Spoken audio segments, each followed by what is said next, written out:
So we look for change that happens around the soil surface, something that is easy to spot. So we don't want to dive deep into specialism or expertism. We really want to be able to see and observe what happens around the soil surface, and is there a favorable change or a disfavorable change. One of the major things is for bare ground, because that is influencing our whole ecosystem health. Do we have bare ground? And yes, how much? So for example, in context in northern Germany, I don't expect any bare ground. So you get only a really good feeling of scoring if you have 0%.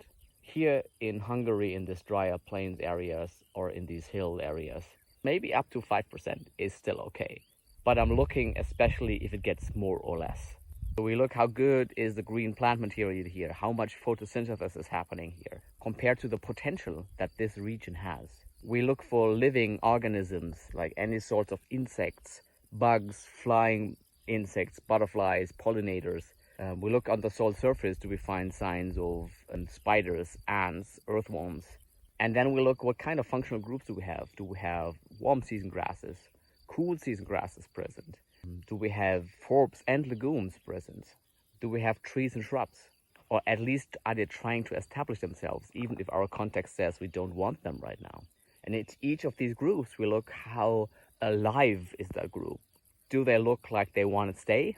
Do they look like they want to expand their presence? Or do they look like they're declining? And then we look how much we nurture the soil life. Do we have litter, like that plant material covering the ground? How good is that plant material decomposing? Is it just lying on top, not in touch with the soil, or even in touch with the soil, it's not really doing anything? So is there some color change? Is there some decomposition happening?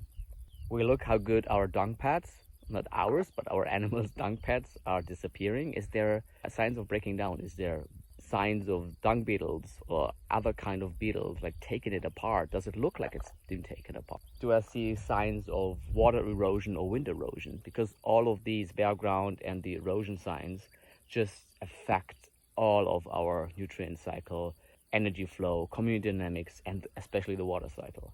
And then I'll take photos. I take photos with the horizon for mostly also a feeling for the field that I'm on. A photo then that is 90 degrees down, because then you can actually see what happens on the soil surface. A photo across the field looks always nicer than it actually is. And that's actually the easiest monitoring. Just going back to the same spot and taking photos there.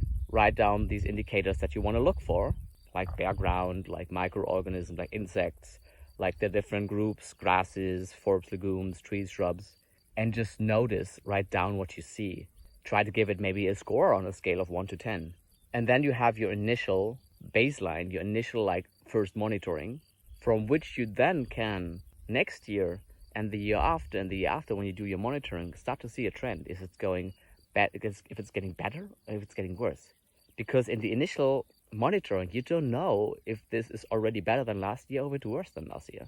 Try to pick a couple locations that either represent your land overall very well, or different kind of expressions of habitat that you have on your land, or places where you want to see change, maybe where you're doing different experiments or something, and then stick to them for a while, a couple of years, to actually see the change.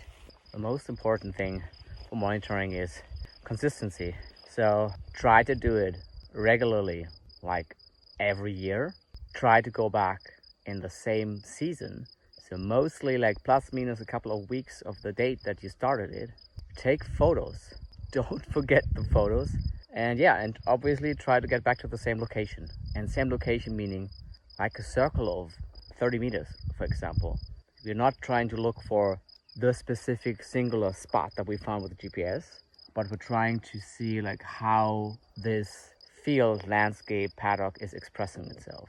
And most important, have fun with it, because you are on your land, or on public land, common land, or a friend's land, whoever it is. So take it in with all senses. Try to not only use this digital device. Use paper and be present.